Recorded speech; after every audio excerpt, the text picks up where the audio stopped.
Bienvenue, chers amis, une fois de plus au séminaire de l'Odyssée de la prophétie, où nous étudions les prophéties de Daniel, de l'Apocalypse et de certains autres prophètes mineurs et majeurs. Nous sommes très heureux d'être à nouveau parmi vous à New York et nous voulons souhaiter la bienvenue à nos amis qui nous regardent en ligne sur les différents réseaux 3ABN, Hope International, Good News Network et Amazing Facts TV. C'est une joie d'être avec vous. Nous nous faisons tellement de bons amis ici à New York. Et nous prenons le temps chaque soir de vous rendre visite et de vous rencontrer. La leçon de ce soir est très importante.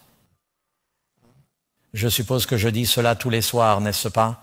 Eh bien, elle l'est. Et Matt, permettez-moi de le dire autrement.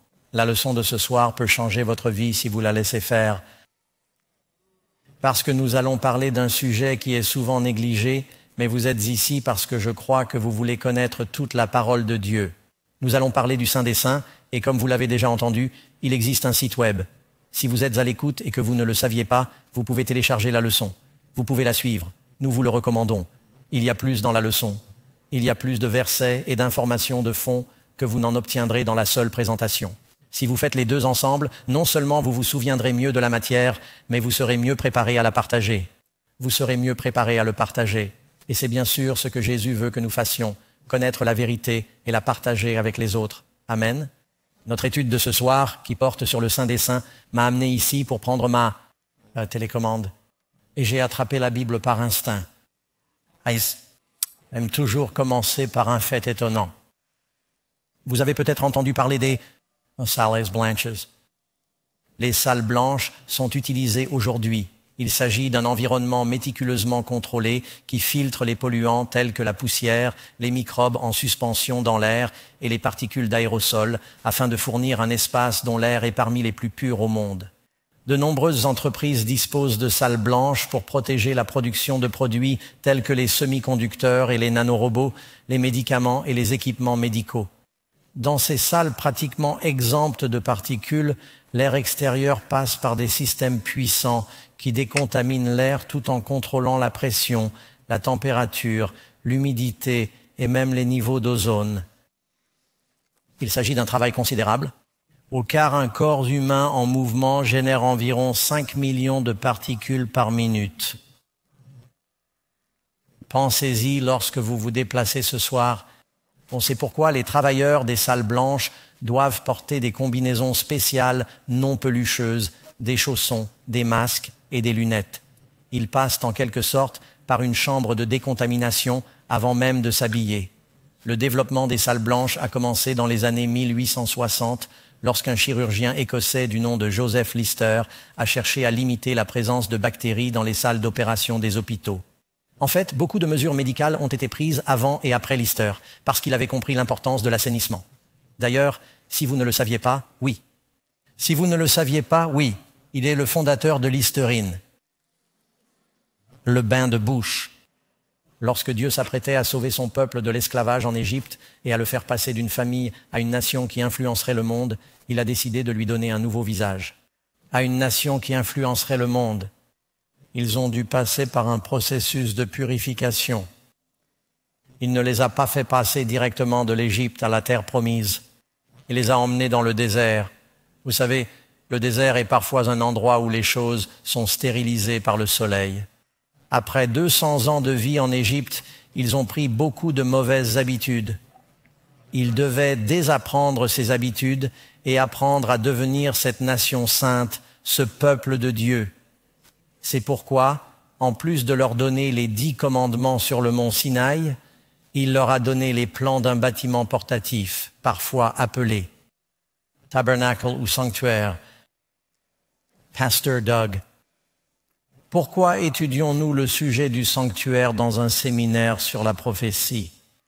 Réponse. Parce que la prophétie biblique en est remplie. Dans le livre de l'Apocalypse, au chapitre 1, Jésus apparaît au milieu de 7 chandeliers. Un peu plus loin, il est question d'âmes sous l'autel. Quel est le chandelier? Qu'est-ce que l'autel dans le sanctuaire? Il est ensuite question de l'arche d'alliance. Le ciel était ouvert. J'ai vu l'arche d'alliance. Il est question de l'autel de l'encens et des charbons que l'on prenait sur l'autel de l'encens. La prophétie d'Ésaïe parle du sanctuaire, la prophétie d'Ézéchiel aussi. Je vais aller très vite. Et si vous avez vos Bibles, je veux juste que vous compreniez que vous devez comprendre ce sujet au moins un peu.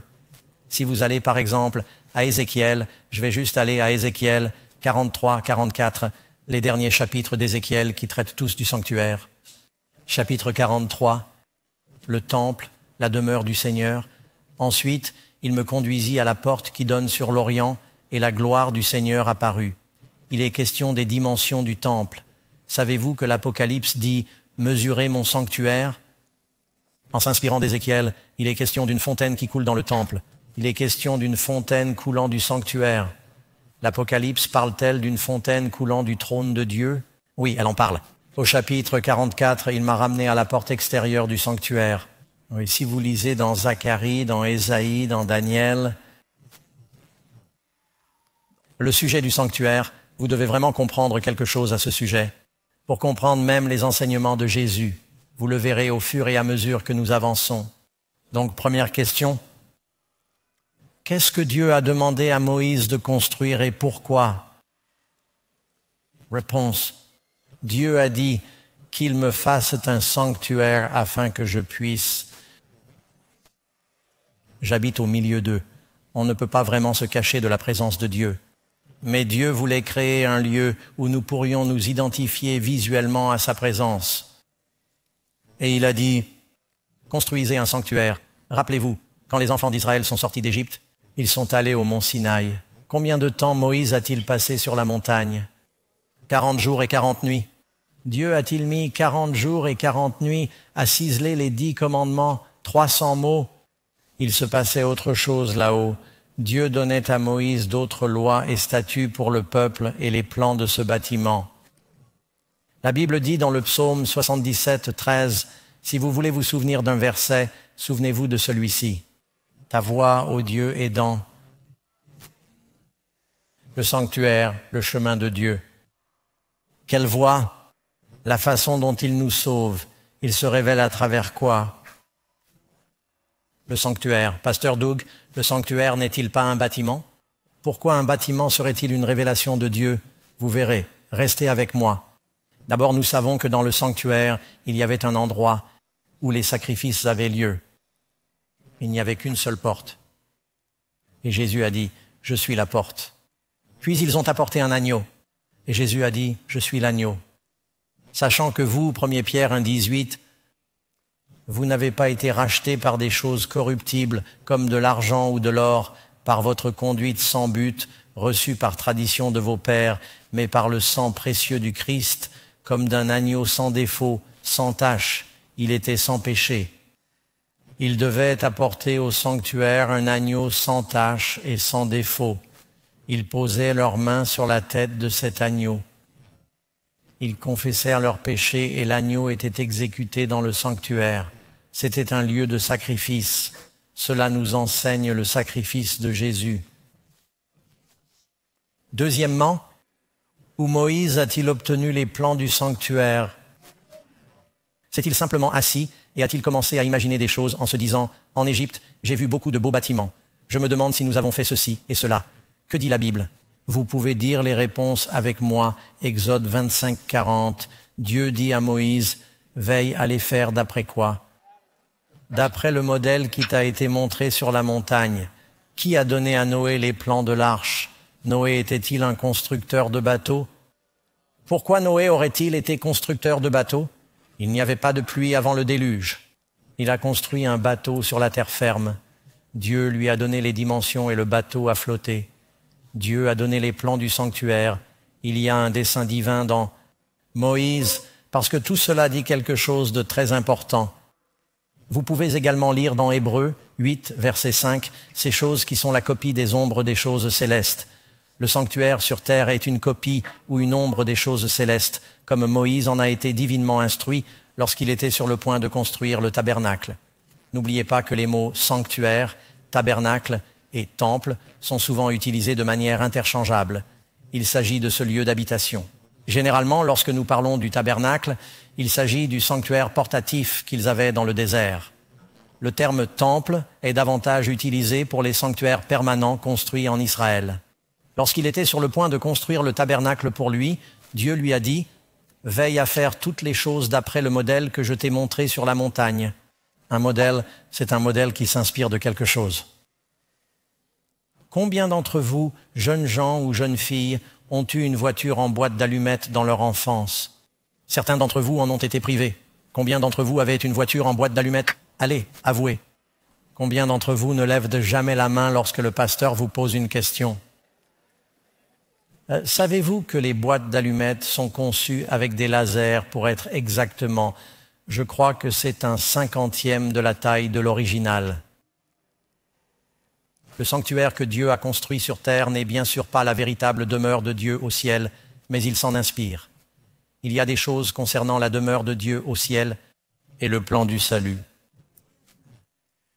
Par exemple, dans le sanctuaire sur terre, il y a des anges en or sur une arche.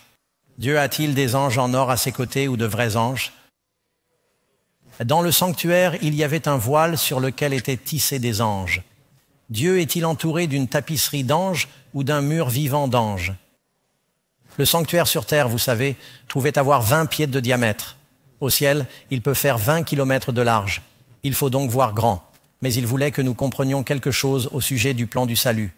Voici donc le premier tabernacle, les plans que les Israélites ont reçus au pied du mont Sinaï. Auparavant, ils pouvaient monter et démonter ce tabernacle et le transporter d'un endroit à l'autre. Ils l'ont fait pendant 40 ans, et même pendant les années qui ont suivi leur séjour dans le désert, jusqu'à l'époque du roi David, ils ont continué à fonctionner à partir de ce problème. Il a souvent été réparé et les composants ont été remplacés. Il fonctionnait avec ce tabernacle portatif. Maintenant, très rapidement, si vous faites une vue aérienne de ce qu'il y avait là, c'est très simple. Il y a 3 endroits dans le sanctuaire. Il y a ce qu'on appelle la cour. Dites-le avec moi. Qu'est-ce que c'est? Dans la cour, il y a le lieu saint. Le lieu saint. Et vous avez le lieu le plus saint pour le sanctuaire intérieur. Il y a 3 parties du salut. La justification, la sanctification, la glorification. Nous sommes justifiés dans la cour par le sacrifice d'un agneau. Et nous apprenons la sanctification et la sainteté dans le lieu saint. Un jour, vous et moi serons en présence de Dieu. Nous habiterons avec eux et nous serons dans le Saint des Saints. C'est une description de ce voyage. Il y a une ligne droite, une porte d'entrée. Il y a combien de façons d'être sauvés? Il n'y a pas d'autre nom donné parmi les hommes par lequel nous devions être sauvés. Jésus est le chemin, la vérité et la vie. Jésus a dit « Je suis la porte. Quiconque essaie de franchir le mur est un voleur et un brigand. » Il n'y a qu'une seule porte. Il laisse la porte. Ils entraient donc dans ce sanctuaire. Et d'ailleurs, vous savez, une cellule de vie est composée de 3 parties. Le noyau, le blanc, l'enveloppe. On peut passer en revue toutes sortes de choses dans la nature, dans la création de Dieu. Et le sanctuaire peut être lié à toutes ces choses. Même votre corps.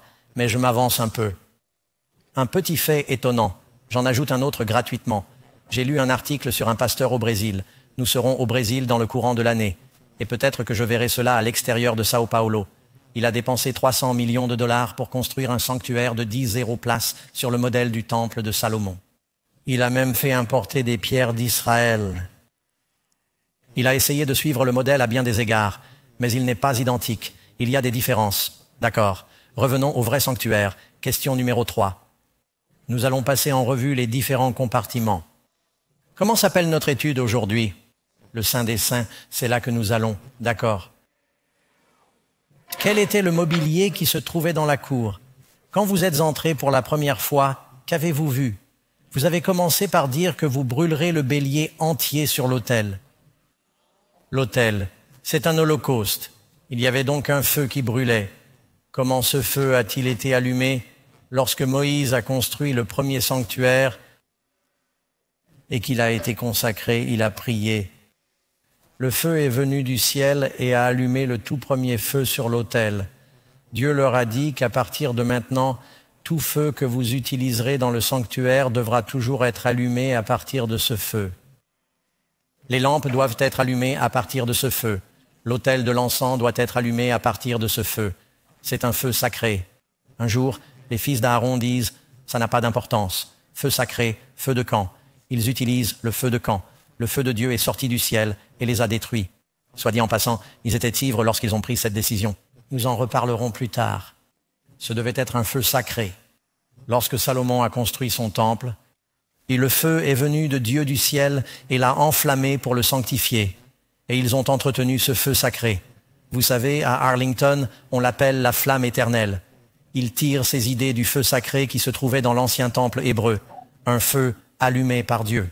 On ne le laisse jamais s'éteindre. On continue à utiliser ce feu. La flamme olympique, c'est le même feu, sauf que maintenant, je pense qu'ils le font aussi électriquement. Mais ils sont censés continuer à utiliser le même feu pour allumer les torches qu'ils transportent d'un endroit à l'autre. Mais c'est de là que vient cette idée, ce concept. L'autel des holocaustes était l'endroit où les animaux étaient sacrifiés. C'est le lieu du sacrifice. Il représente le sacrifice de Jésus. Il était situé juste à l'intérieur de la cour. Il représentait également la croix du Christ et les souffrances du Christ qui a traversé le feu pour vous et moi. Qu'y avait-il d'autre dans la cour? Exode 30, verset 18. Tu feras aussi une cuve. C'est un grand récipient, un grand pot qui contient de l'eau, une cuve d'airain. Sa base sera également en bronze et tu y mettras de l'eau. Tu as donc le feu et l'eau. Que représente cette eau? La cuve d'airain où les prêtres se lavaient les mains et les pieds, ce lavage représentait le baptême. Les enfants d'Israël, avant d'aller dans le désert, ont été justifiés par le sang de l'agneau, la justification. Dieu les a sauvés tels qu'ils étaient. Vous venez à Jésus tel que vous êtes. Tant de gens disent, « Ô Seigneur, quand j'aurai mis de l'ordre dans mes affaires, alors je viendrai à l'église. » C'est comme si vous disiez à votre enfant, « Peux-tu te nettoyer pour que tu puisses prendre un bain ?» Cela n'a aucun sens, n'est-ce pas? Non, on ne se nettoie pas pour pouvoir venir à Jésus. Vous venez à Jésus tel que vous êtes et il vous nettoie. Amen. Beaucoup de gens s'éloignent du Seigneur. Ils disent, vous savez, quand j'aurai réglé quelque chose, et ils continuent à dire, je vais tout régler.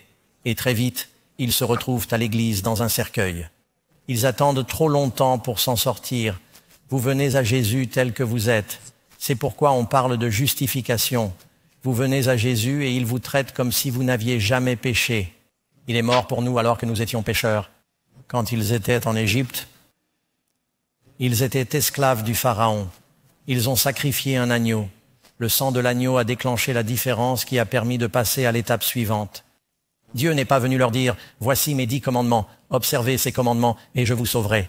Il a d'abord dit « Acceptez l'agneau et le sang de l'agneau et ensuite je vous amènerai à la loi ». Qu'est-ce qui est venu en premier, l'agneau ou la loi? Sommes-nous sauvés par la loi ou par l'agneau? Et nous sommes sauvés par le sang de l'agneau. Ensuite, si nous l'aimons, premier commandement, je suis le Seigneur ton Dieu qui t'ai fait sortir du pays d'Égypte, de la maison de servitude.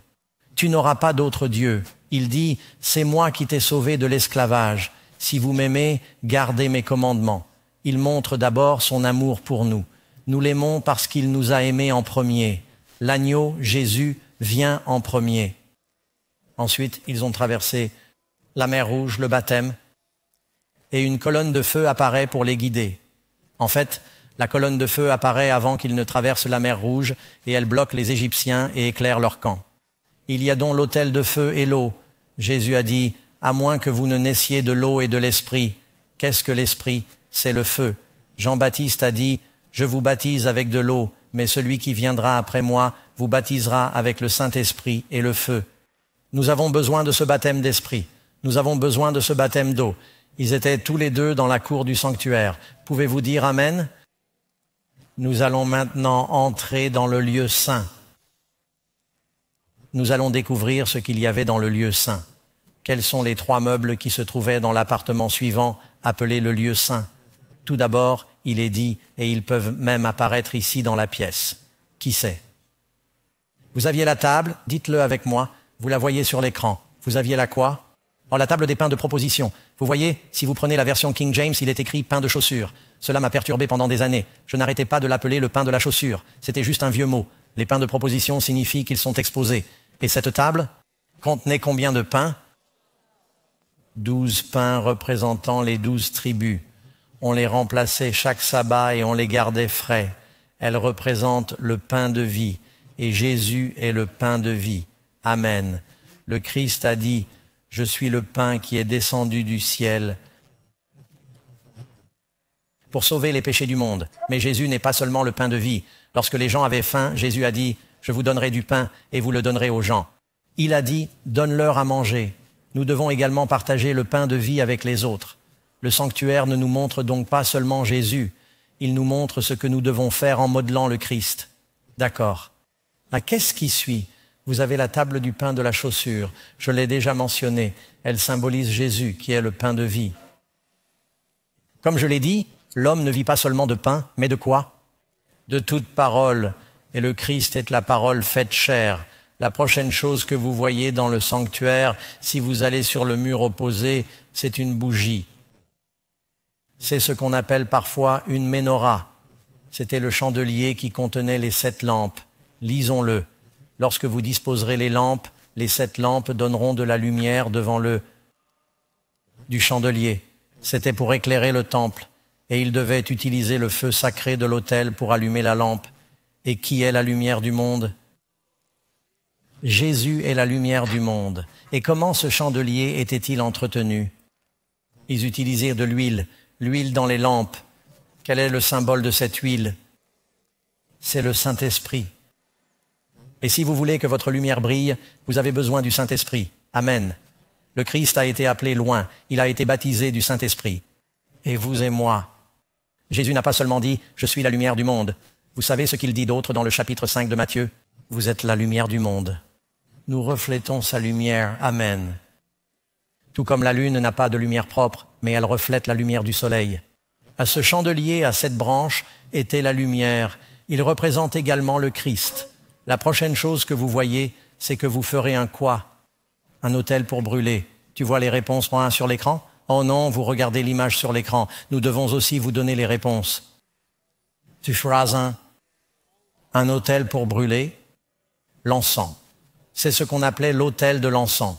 C'est le prochain meuble que vous verrez. Sur cet autel, on prenait de l'encens magnifique. Il le mettait sur les charbons. Encore une fois, le feu provenait du feu sacré. Les vapeurs traversaient le voile pour entrer dans la présence de Dieu. L'encens représentait les mérites du Christ, le sang du Christ qui rend nos prières acceptables. Au nom de qui prions-nous? Au nom de Jésus. Et c'est le Saint-Esprit qui intercède en notre faveur et rend nos prières magnifiques. L'Esprit du Christ. C'était donc l'autel de l'encens. Tout cela nous parle de Jésus. Amen. C'est ce que vous pouvez lire dans l'Apocalypse, chapitres 5 et 8. Vous y trouverez également l'autel de l'encens. Numéro 5. Oh, quel objet spécial se trouvait dans le lieu très saint, le sanctuaire intérieur, parfois appelé le Saint des Saints. Il n'y a qu'une seule chose à l'intérieur. Deutéronome, chapitre 10. Nous allons d'abord afficher l'écriture sur l'écran pour que vous puissiez dire les réponses avec moi. Vous m'aidez à enseigner aux gens qui nous regardent à la maison en leur donnant les réponses. Il écrivit sur les tables, selon le premier commandement, les quoi? Les 10 commandements. Et ils ont été mis dans cette belle boîte en or. D'accord. Nous avons donc maintenant ce meuble qui se trouvait à l'intérieur. C'est l'arche de l'Alliance. Amen. Et qu'y avait-il au-dessus de cette belle arche? Les chérubins. Quand Isaïe a été imaginé, il a dit dans le chapitre 6 d'Isaïe, « J'ai vu le Seigneur sur son trône. Il est flanqué de ses séraphins. » Séraphins, chérubins, ce sont des anges de Dieu. Et ils crient, « Saint, Saint, Saint est le Seigneur des armées. » Le sommet de l'arche s'appelait, qui c'est? Le propitiatoire. Parce que la gloire de Dieu, la Shekinah, apparaissait juste entre ces deux chérubins. Et c'est là que Moïse communiait. Il y avait cette gloire flamboyante qui ne pouvait même pas être vue et qui représentait la présence de Dieu. Maintenant, les gens aimeraient trouver cette boîte en or. Les gens aimeraient en trouver cette boîte en or. Une question va nous être posée. Quelqu'un va la poser, notez-la. Nous essaierons d'y répondre demain. Où est l'arche de l'Alliance aujourd'hui? Quelqu'un s'en souvient. Nous allons essayer de l'écrire. Pourquoi ce trésor était-il considéré comme le plus important au monde? Était-ce la boîte en or ou les pierres qu'elle contenait? Bon, combien d'entre vous pensent que ce serait vraiment génial de découvrir l'arche de l'Alliance? C'est vrai. Cela vous exciterait-il? Pourquoi? Parce que c'est un grand morceau d'architecture. ce serait une preuve. Mais qu'y avait-il dans l'arche? Les 10 commandements. Combien d'entre vous aimeraient découvrir les 10 commandements? Combien n'ont une Bible? Vous pouvez le découvrir dès maintenant. Le trésor qui était dans l'arche de l'Alliance est entre tes mains. C'est ce qu'a dit Moïse. Il n'est pas très éloigné de vous que vous alliez au ciel et que vous disiez qui le fera descendre ou qui ira dans les profondeurs de la terre pour le faire remonter. La parole est très proche de vous. Elle est même dans ta bouche. Toi et moi, nous avons le trésor de l'arche de l'Alliance, mais l'as-tu caché dans le Saint des Saints? Si ton corps est un temple, comme le dit la Bible, où est le Saint des Saints? J'ai caché ta parole dans mon cœur. Le cœur ne signifie pas cela. Parfois, on a découvert que le cœur contient des cellules cérébrales. Le saviez-vous? Ah, c'est vrai.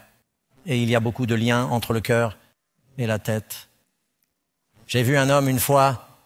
Il est devenu si triste quand ils ont parlé de sa femme décédée que je l'ai vu faire une crise cardiaque. Le cœur, il a survécu, ne vous inquiétez pas, mais le cœur était relié à la tête. Mais la Bible dit que tout ce qu'un homme pense dans son cœur, j'ai caché ta parole dans mon esprit. Aimez le Seigneur de tout votre esprit et de toute votre âme.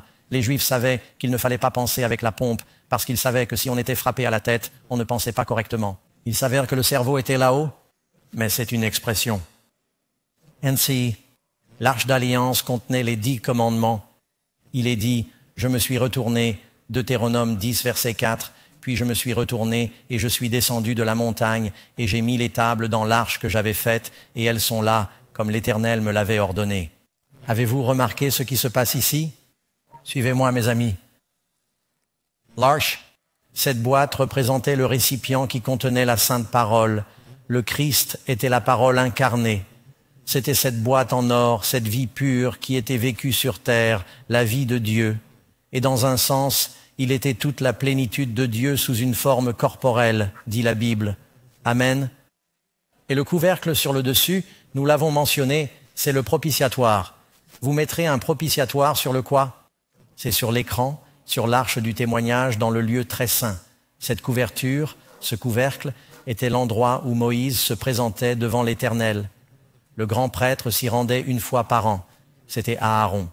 Moïse avait en quelque sorte un accès spécial. Il pouvait y aller plus souvent. Seizièmement, la Bible dit que le sanctuaire de Dieu était saint. Lévitique 16, 33. Et comment la vie de Jésus l'était-elle? Comment ses disciples devraient-ils vivre?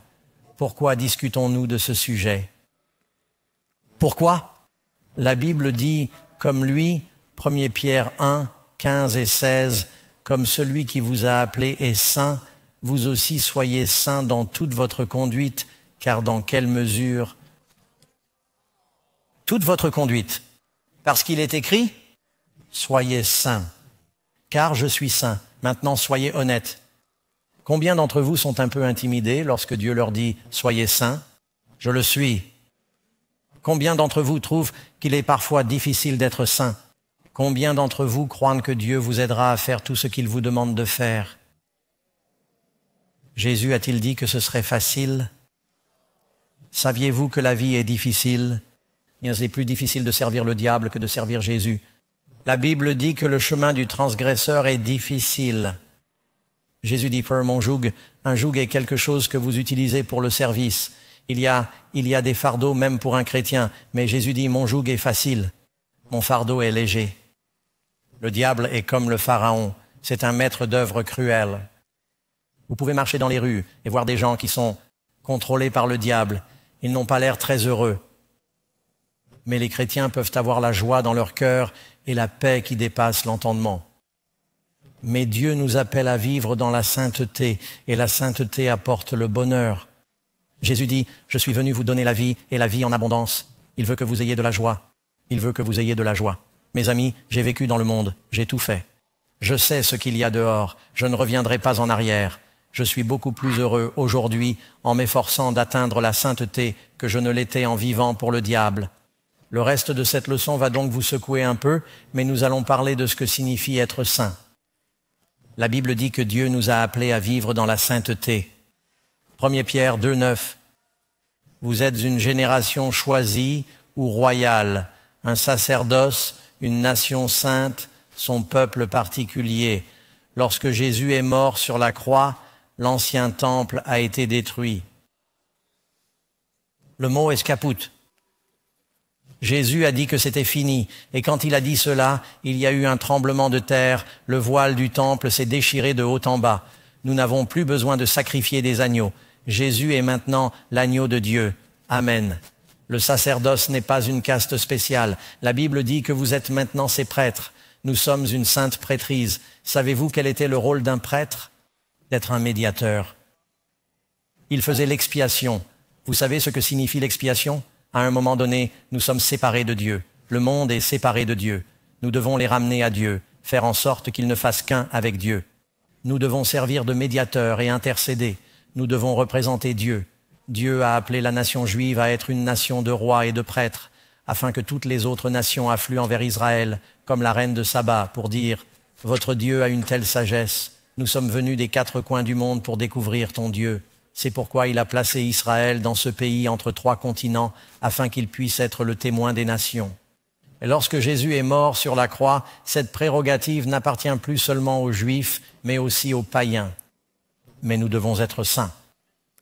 Et nous devons représenter notre Dieu saint. Alors regardez maintenant ce qui se passe dans le sanctuaire. Il y a une porte. Qui est la porte? Jésus est la porte. Il est le seul chemin. Il est la vérité et la vie. Ensuite, ils sacrifièrent l'agneau, apportèrent le sang et le mettaient sur les cornes de l'autel. Cet autel avec le feu représente la croix, le sacrifice, les souffrances. Jésus se rend ensuite à la cuve. Le Christ a été baptisé, rempli du Saint-Esprit. Nous sommes baptisés. Nous acceptons aussi le sang du Christ. Nous sommes lavés par le baptême. Ensuite, nous entrons dans le lieu saint. Et dans le lieu saint, combien de choses y avait-il? Le pain, la lumière, l'autel de l'encens. Ce sont les 3 disciplines de la vie chrétienne. Nous devons nous nourrir du pain de vie, lire nos Bibles. L'autel de l'encens, c'est la prière. Nous devons prier. Et la lumière, nous devons laisser briller notre lumière et être des témoins. Si vous faites ces 3 choses, vous ne retomberez pas dans l'erreur. Si vous lisez votre Bible tous les jours, il n'est pas nécessaire de la lire toute la journée. Si vous la lisez même 5 minutes par jour, si vous disiez 5 minutes par jour, je vais prier. Je vais prier. Je pense que vous devriez en faire plus, mais commencez par 5 minutes parce que certains d'entre vous ne font rien. N'est-ce pas? Je ne veux pas vous effrayer en vous disant de prier pendant 1 heure. 5, 10 minutes par jour, parlez au Seigneur. Videz votre cœur, demandez-lui de la force. Lisez votre Bible. Vous n'avez pas besoin de la lire en entier. Je lis ma Bible tous les jours. Je prie tous les jours. Et je prie chaque jour pour que Dieu m'aide à faire briller ma lumière. Si vous faites ces choses, alors vous pourrez entrer dans le 3e appartement. Jésus va venir et vous vivrez dans la présence de Dieu. Vous connaîtrez la glorification et un nouveau corps. Vous et moi sommes appelés la nation des prêtres. Le sanctuaire tout entier nous explique le plan du salut. Voyez-vous cela? Je crois que je vous ai compris. Je pense que vous êtes avec moi maintenant, mais je peux vous perdre. Qu'est-ce que c'était un principe directeur pour les vêtements que les prêtres de Dieu devaient porter? Nous parlons maintenant de sainteté. Nous allons entrer dans le vif du sujet et dans des choses pratiques. Et qu'est-ce que cela signifie aujourd'hui, en l'année de l'Exode? À l'époque de cet enregistrement, j'espère qu'il sera diffusé pendant des années. Un chapitre de l'Exode, du livre de l'Exode. Les prêtres avaient des vêtements spéciaux. Cela ne veut pas dire que nous devons porter les vêtements spéciaux des prêtres, mais remarquez ce qui est dit. Tu leur feras des pantalons de lin pour couvrir leur quoi? Leur nudité. Ils iront de la taille aux cuisses. Vous ne monterez pas non plus à mon autel par des marches. Dieu a dit, vous savez, beaucoup d'anciens, vous avez déjà vu les pyramides en Égypte. Beaucoup de pyramides d'Égypte et d'Amérique centrale étaient escarpées, et on montait les marches, et on voyait en quelque sorte le haut de la robe. Et il a dit, vous ne monterez pas les marches de mon autel, de peur que vous n'exposiez votre nudité. Dieu se soucie-t-il de la modestie? Les chrétiens doivent-ils être pudiques? Que dit la Bible? C'est un principe directeur que nous voulons représenter le Seigneur. Et cela se traduit par les vêtements que nous portons. Dieu ne veut pas que nous nous habillions en toile de jute, mais les vêtements d'un chrétien ne doivent pas être flamboyants. Il doit y avoir de la modestie dans ce que nous portons. Nous ne devons pas nous habiller dans le but d'attirer ou de mettre en valeur notre sexualité. Je sais que beaucoup de femmes ont commencé à regarder leur montre. Parce que vous savez quoi? La publicité, Tout ce que vous voyez dans la publicité a toujours des femmes sur la couverture et on dit qu'on peut être plus sexy. C'est comme si on nous bombardait avec cette image. Mais qu'a dit Jésus?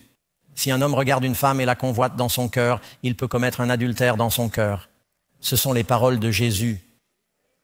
Donc, si un homme ou une femme s'habille spécifiquement dans le but d'essayer d'exciter sexuellement quelqu'un d'autre, il peut commettre un adultère, d'exciter sexuellement quelqu'un d'autre. Est-ce que c'est ce que Dieu veut que nous fassions? On n'entend pas souvent des sermons de ce genre, n'est-ce pas? Mais est-ce que c'est ce que dit la Bible? Je sais qu'il y a des pervers. Peu importe ce que vous pensez, peu importe ce que vous portez, ils penseront mal. Alors, vous savez, on peut aller trop loin. Dieu ne dit pas qu'il faut s'habiller en burqa. Vous êtes tous d'accord avec moi? Vous comprenez? Karen et moi étions au Moyen-Orient au début de l'année, et nous avons vu les filles aller à la piscine, et elles portaient des burqas. Et vous allez vous noyer comme ça. Ce n'est pas pratique. Je ne voulais pas être méchant, mais j'espère que vous comprenez qu'il faut faire preuve de discernement dans ce que vous portez. La Bible dit, Paul dans le Nouveau Testament dit, « Soyez un exemple pour les croyants en parole, en conduite, en amour, en esprit, en foi et en pureté. » La Bible décourage-t-elle les croyants de porter des bijoux et des vêtements de fantaisie? De la même manière, 1 Timothée 2,9, et que les femmes et les hommes s'habillent modestement. Quel genre de vêtements? Des vêtements modestes, pas des vêtements tressés. Le mot « tresser » ne signifie pas « tresse ». Il n'y a rien de mal à cela. Elles avaient l'habitude de tresser des chaînes en or dans leurs cheveux. C'est de cela qu'il s'agit. Il ne s'agit pas de tresses, de cheveux tressés, d'or, de perles ou de vêtements coûteux. Mais ce qui devient la justice, les bonnes œuvres. Dieu avait-il de l'or dans le temple? L'or était-il à l'extérieur ou à l'intérieur? Il est à l'intérieur. Dieu veut que nous ayons l'or à l'intérieur. 1 Pierre 3. Ne vous contentez pas de vous parer extérieurement en arrangeant vos cheveux, en portant de l'or ou en vous habillant finement. Les chrétiens doivent s'habiller avec goût et propreté. Mais qu'il s'agisse plutôt de la personne cachée du cœur, d'une beauté incorruptible, d'un esprit doux et tranquille, ce qui est très précieux aux yeux de Dieu. Il faut que ce soit l'ornement intérieur. Je ne sais pas si beaucoup d'entre vous se souviennent qu'il y a quelques années, de nombreux télévangélistes ont eu des problèmes d'immoralité. Ah, c'est en train de se reproduire. Ils vivaient une vie à l'extérieur et une autre en privé. Et vous savez, ils ont commencé à ridiculiser leurs vêtements coûteux. Ils disent à tout le monde d'envoyer leur argent à leur ministère. Et quelqu'un a écrit une chanson qui disait « Jésus porterait-il une Rolex ?» L'un d'entre vous s'en souvient-il? Et ils ont commencé à se moquer des chrétiens à cause de leurs vêtements flamboyants et de leur extravagance. Nous ne voulons pas vivre comme cela. Amen. Nous voulons être sûrs que nous représentons Jésus dans ce que nous portons et que nous nous habillons pour la simplicité. En ce jour-là, le Seigneur enlèvera, c'est dans le chapitre 3 d'Ésaïe, parlant des filles d'Israël qui étaient orgueilleuses et gonflées d'orgueil. Lisez-le vous-même. En ce jour-là, le Seigneur enlèvera les parures de cheville, les pendentifs, les bracelets, les voiles, les coiffures, les ornements de jambes, les bandeaux, les parfums, les breloques, les bagues et les bijoux de nez. Et saviez-vous que lorsque Dieu vous a créé, il vous a fait parfaitement avec le bon nombre de trous dans votre corps? Le saviez-vous? Savez-vous que lorsqu'un homme était possédé par des démons, il se perçait lui-même? Quand les prophètes de Baal voulaient attirer l'attention de leur Dieu, ils sautaient sur l'autel. Ils commençaient à se percer. Votre corps est le temple du Saint-Esprit. Je me rends compte que des personnes ici présentes portent des bijoux. Et je vais maintenant parler des tatouages. Et il y a des gens ici qui ont des tatouages. Mais vous savez, la Bible parle des tatouages. La Bible dit, « Vous ne ferez aucune marque sur votre chair comme le font les païens, car je suis l'Éternel. Vous êtes saints pour Dieu. » Maintenant, pasteur Doug, que dites-vous? Suis-je perdu? Non. Nous sommes tous perdus sans le sang de Jésus. Je dis que Dieu nous appelle à une norme plus élevée, mes amis. Amen. Et vous n'entendez plus personne parler de la parole de Dieu parce qu'elle peut vous atteindre. Elle vous rend très impopulaire si vous prêchez la vérité. Mais la Bible dit que nous ne devrions pas nous cribler de trous, de tatouages et de bijoux, comme si nous allions nous rendre plus précieux d'une manière ou d'une autre. Vous êtes précieux parce que le Fils de Dieu est mort pour vous, pas à cause de votre or et de votre argent, pas à cause de la publicité que vous faites sur votre corps. Votre corps est un temple de Dieu. Nous sommes une nation de rois et de prêtres. Quelle règle de bon sens Dieu a-t-il imposée aux prêtres, aux rois et aux prophètes pour qu'ils adoptent une conduite sainte? Écoutez ceci, Lévitique 10, 9. Ne bois ni vin ni boisson enivrante, ni toi ni tes fils avec toi, lorsque tu entreras dans la tente d'assignation, de peur que tu ne meures. Ce sera une loi perpétuelle pour vos descendants. Cette parole a été prononcée après que les fils d'Aaron furent entrés ivres et qu'ils eurent offert un feu étranger. Le feu est descendu du ciel de la part de Dieu et les a dévorés. Que dit la Bible, puisque nous sommes une nation de rois et de prêtres? Il n'est pas permis aux rois de boire du vin, ni aux princes des boissons enivrantes, de peur qu'en buvant, ils n'oublient la loi et ne détournent la justice de tous les malheureux. La consommation d'alcool augmente-t-elle votre perception et votre QI, ou inhibe-t-elle vos réflexes et votre réflexion? Lorsque le roi David a voulu qu'Uri aille à l'encontre de sa conscience, David n'aurait jamais dû faire cela. Il a essayé de le rendre ivre. Vous savez combien d'hommes ont essayé de rendre les femmes ivres pour pouvoir profiter d'elles? Et elles s'en allaient, et peut-être que c'était l'inverse, je ne sais pas. Les femmes peuvent aussi essayer de rendre les hommes ivres. Cela a fonctionné dans les deux sens. Je n'essaie pas d'être, vous savez, d'être injuste. Mais je pense que nous savons tous. Et c'était la drogue de choix à l'époque de la Bible. Mais il y a beaucoup d'autres drogues aujourd'hui, n'est-ce pas? Devrions-nous utiliser ces choses ou Dieu veut-il que nous ayons nos sens? Le diable a pris le contrôle de toute une génération dont l'esprit est embrouillé par l'alcool et les drogues. Dieu voulait que Jean-Baptiste soit rempli du Saint-Esprit. Quelle est la consigne qui lui a été donnée? Car lui, Jean-Baptiste, ne boira ni vin ni boisson forte. Pourquoi? Il sera rempli de quoi? Du Saint-Esprit. En marchant dans la rue cette semaine, j'ai vu un panneau devant un magasin indiquant bière, vin et spiritueux. Ce n'était pas le Saint-Esprit, c'est un autre esprit.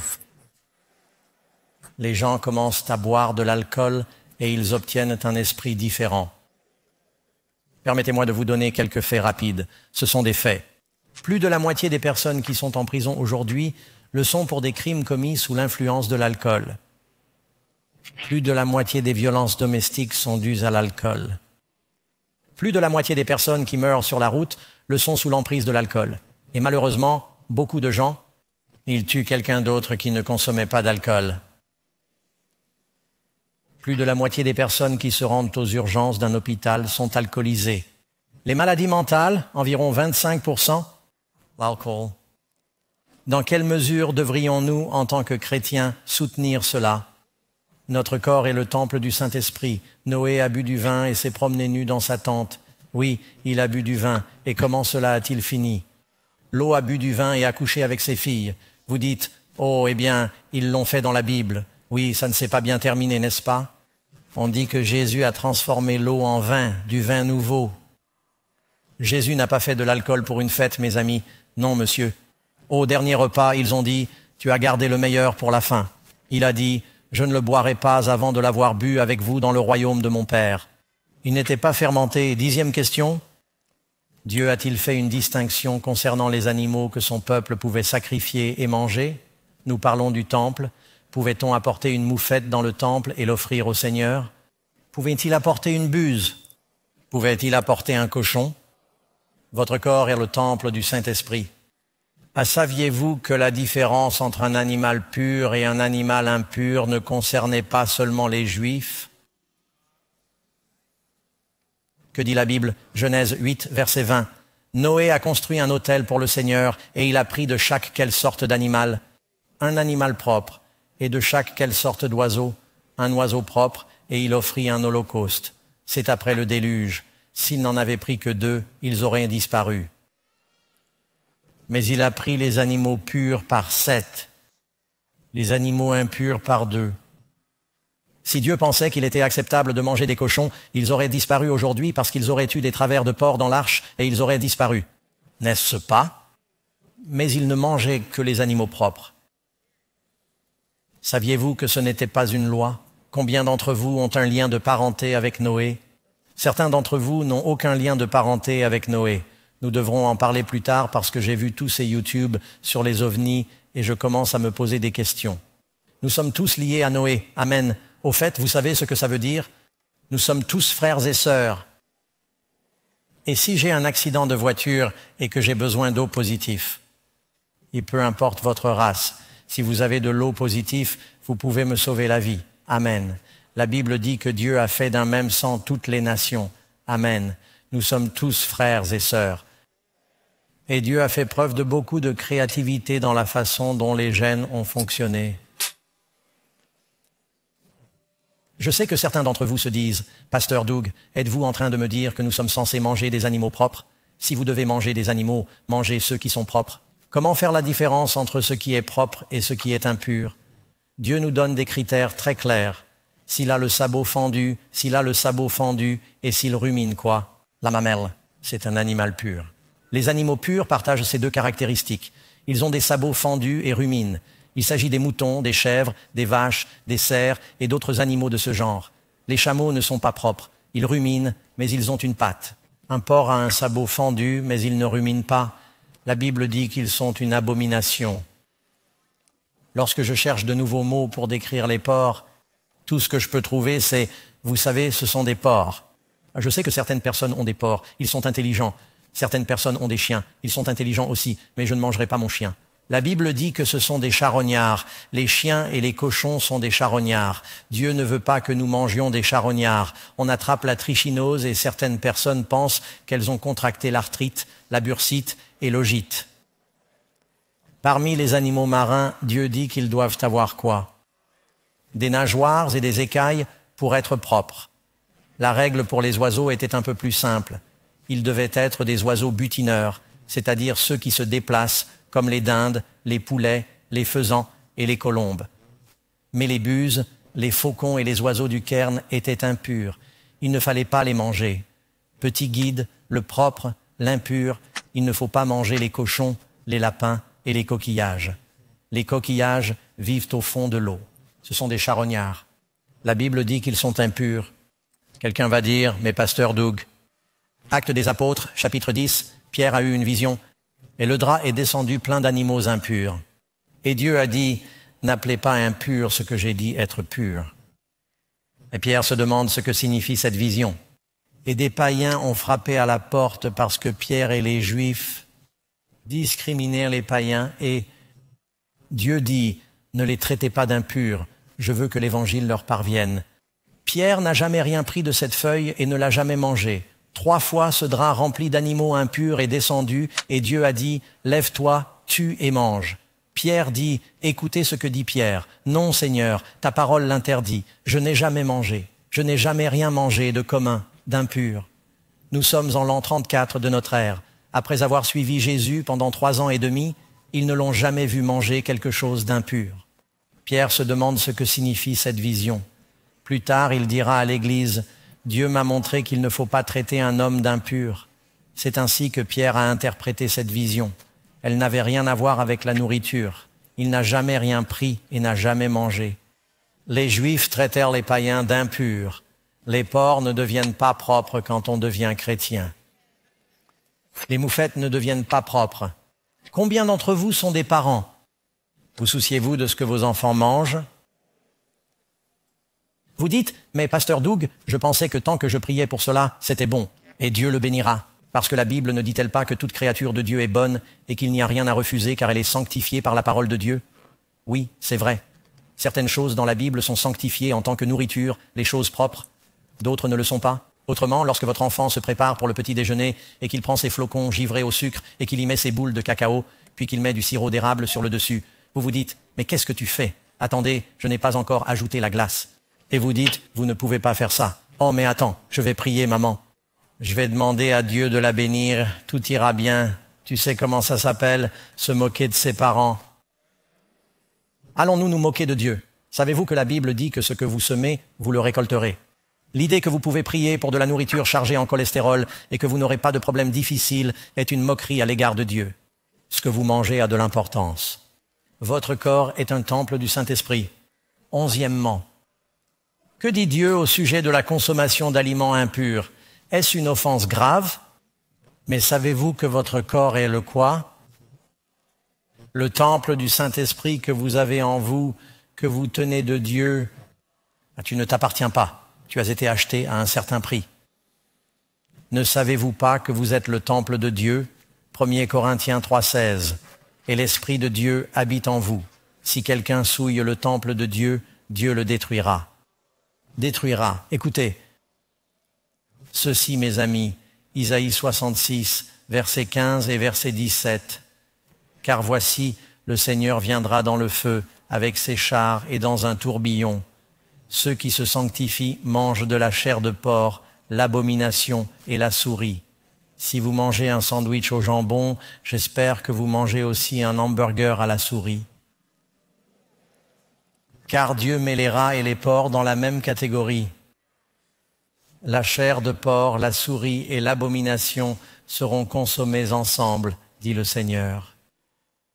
Donc, quand vous lisez le livre de Daniel, le livre de la prophétie, 1er chapitre, vous savez ce qu'on teste sur la nourriture.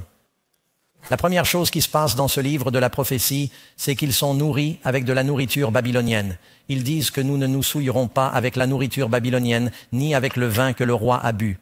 Et il dit, oh, mais je vais avoir des ennuis. Ils ont dit, nous ne le ferons pas. Et parce qu'ils se sont levés, il est dit que le roi les a mis à l'épreuve et qu'ils étaient 10 fois plus sages que n'importe qui d'autre. Savez-vous pourquoi le monde entier est dans le pétrin aujourd'hui? Dieu a dit à Adam et Ève, ne mange pas quelque chose. Et ils ont mangé quelque chose qu'ils n'étaient pas censés manger. Alors ne me dites pas que Jésus est venu pour que vous puissiez manger tout ce qui rampe dans votre assiette. Ce n'est pas une pensée claire. Je sais que c'est choquant. Certains d'entre vous l'entendent pour la première fois, mais c'est biblique. Vous devez lire la leçon qui accompagne cette étude. C'est important. J'ai 67 ans. J'ai 9 petits-enfants. Ça change tout le temps. 10. Et je suis en bonne santé. Je ne fais plus de salto arrière. Certains d'entre vous se souviennent que je l'ai fait il y a 25 ans. Mais je joue au racquetball et je plonge pour attraper la balle. I attend dans les deux sens.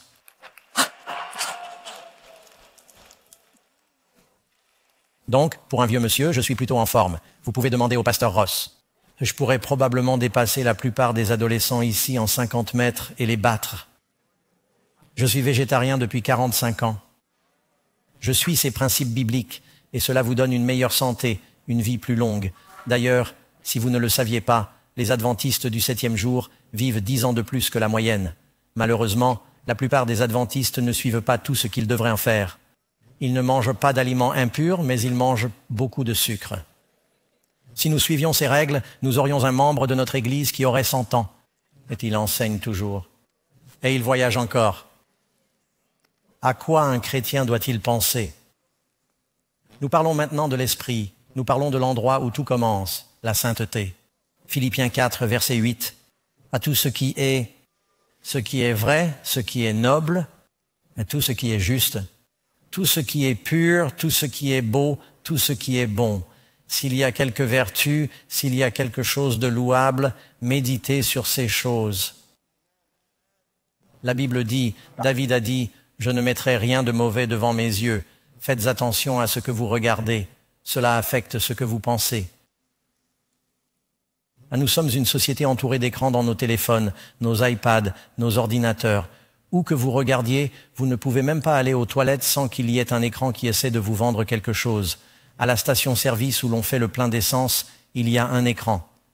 Et en tant que chrétien, vous devez remplir votre esprit de ce qui est bon. S'occuper des choses, quoi? Sur les choses d'en haut et non sur les choses de la terre. Jésus nous a dit que le péché prend naissance dans l'esprit. Dieu veut votre esprit, il veut votre cœur. Le monde, à l'époque de Noé, les pensées de leur cœur étaient continuellement mauvaises. Jésus a dit qu'il en serait ainsi dans les derniers jours, parce que les gens remplissaient leur esprit et leur corps de mauvaises choses. Dieu nous a appelés à la sainteté. Combien d'entre vous veulent dire « Seigneur, par ta grâce, je veux changer quelque chose dans ma vie, je vais inviter John à sortir. » Il va chanter un couplet. Nous allons prier ensemble dans 1 minute, car je veux prier pour vous. La Bible dit que vous êtes un sanctuaire. Et question numéro 13.